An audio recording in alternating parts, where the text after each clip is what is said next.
आज हामी चाहिँ 3 क्वेसन अफ मोसनको बारेमा कुरा गर्छौं। पहिलो क्वेसन रहेछ हाम्रो v बराबर u plus at, second equation s बराबर ut plus 1/2 at square, third equation भनेको v स्क्वायर बराबर u स्क्वायर प्लस 2s हुन्छ।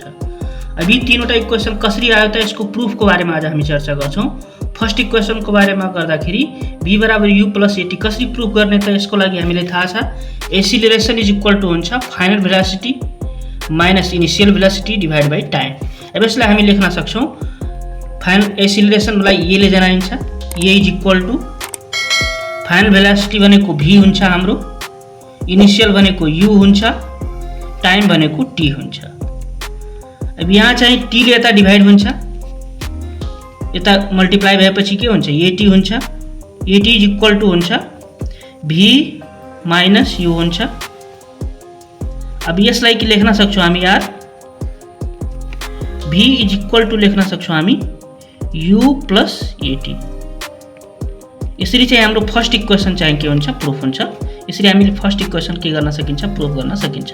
यसको लागि सुरुमा हामीले के गर्नुपर्छ त त्यही हो हामीले एक्सिलरेसनको फर्मुलामा जानुपर्छ। एक्सिलरेसनको फर्मुला जानेछौं भने हामी यसलाई प्रुफ गर्न सकिन्छ। यो प्रुफ यसरी गर्न सकिन्छ। यसैगरी हामी सेकेन्ड इक्वेसनमा जान सक्छौं। सेकेन्ड इक्वेसनको लागि हामीले s बराबर ut प्लस 1/2 at स्क्वायर कसरी प्रुफ गर्ने त्यसको लागि हामीले एभरेज भेलोसिटी हामीलाई थाहा छ average velocity is equal to हुन्छ initial velocity plus final velocity divide by 2, अर्थात इनिशियल भेलोसिटी हामीले कुन अक्षरले जनाउँछौं त u ले जनाउँछौं प्लस फाइनल भेलोसिटी हामीले v ले जनाउँछौं डिवाइड बाई 2 हो। अब अर्को फर्मुला हामीले थाहा छ distance travelled is equal to हुन्छ एभरेज भेलोसिटी इन्टु टाइम हुन्छ। अब एभरेज भेलोसिटीलाई हामी यहाँ लेख्न सक्छौं, यहाँ निकालिसकेछौं हामी u plus v divide by 2 हुन्छ इन्टु टाइम भनेको t हुन्छ। अब हामी लेख्न सक्छौं यो बराबर हुन्छ u प्लस v को ठाउँमा हामीले के लेख्न सक्छौं u प्लस at लेख्न सक्छौं जुन हामी पहिलो इक्वेसनबाट आइसकेछ हाम्रो। यो डिवाइड बाई 2 हुन्छ इन्टु यहाँ t हुन्छ। किन यो भयो त हामीलाई थाहा छ कि v इज इक्वल टु के हुन्छ त u प्लस at हुन्छ। यो फर्स्ट इक्वेसनबाट हामीलाई यस्तो भएको कारणले गर्दा हामी यहाँ लेख्न सक्छौं। अब हामी यसलाई लेख्न सकिन्छ यहाँ u र u जोड्न सक्छौं हामी 2u प्लस at।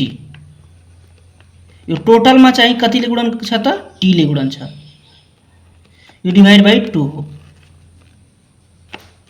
अब यसलाई हामी लेख्न सक्छौं के भयो त 2ut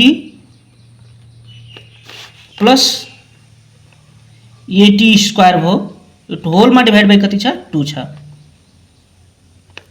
अब यसलाई हामी फेरि लेख्न सक्छौं, यसको मतलब 2ut मा पनि 2 ले भाग छ, at स्क्वायर मा पनि के छ 2 ले भाग छ। यसलाई हामी लेख्न सक्छौं 2ut divide by 2 plus at square divide by 2।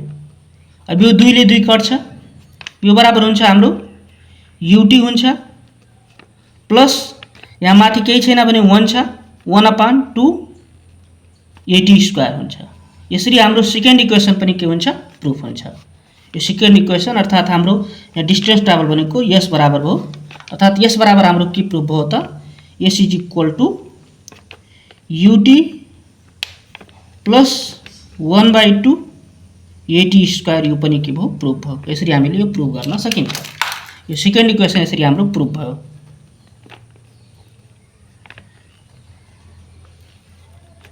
अब यसैगरी हामी थर्ड इक्वेसनको लागि थर्ड इक्वेसन हाम्रो रहेछ v स्क्वायर बराबर u square plus 2as।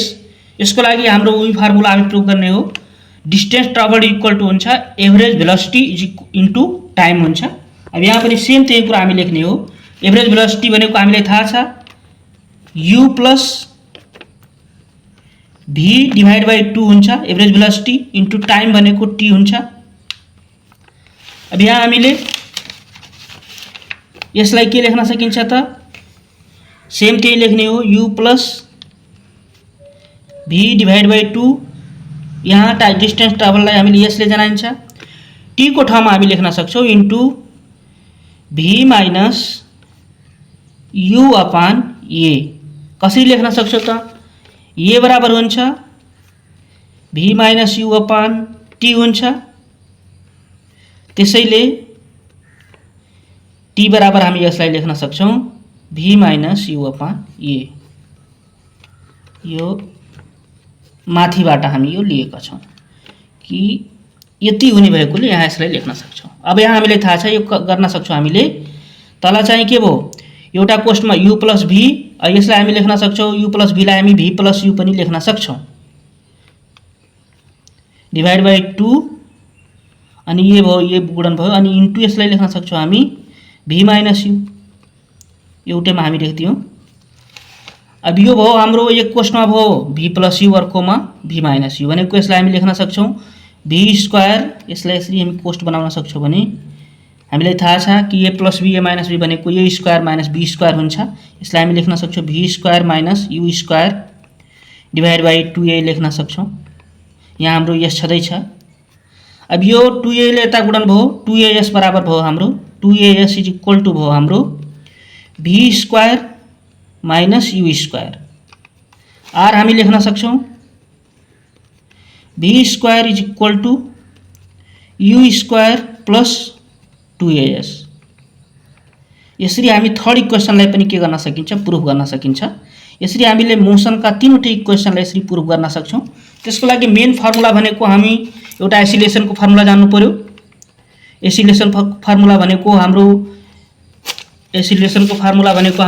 v minus u अपान t जान्नु पर्यो। दोस्रो फर्मुला भनेको एभरेज भेलोसिटीको हामी जान्नु पर्यो। Initial velocity plus final velocity divide by 2 जान्नु पर्यो। अर्को चाहिँ हामीले डिस्टेन्स ट्राभल्डको जान्नु पर्यो एभरेज भेलोसिटी इन्टु टाइम अर्थात् u plus v by 2 into t। यसरी हामी तीनटै फर्मुला प्रुफ गर्न सक्छौं। Thank you.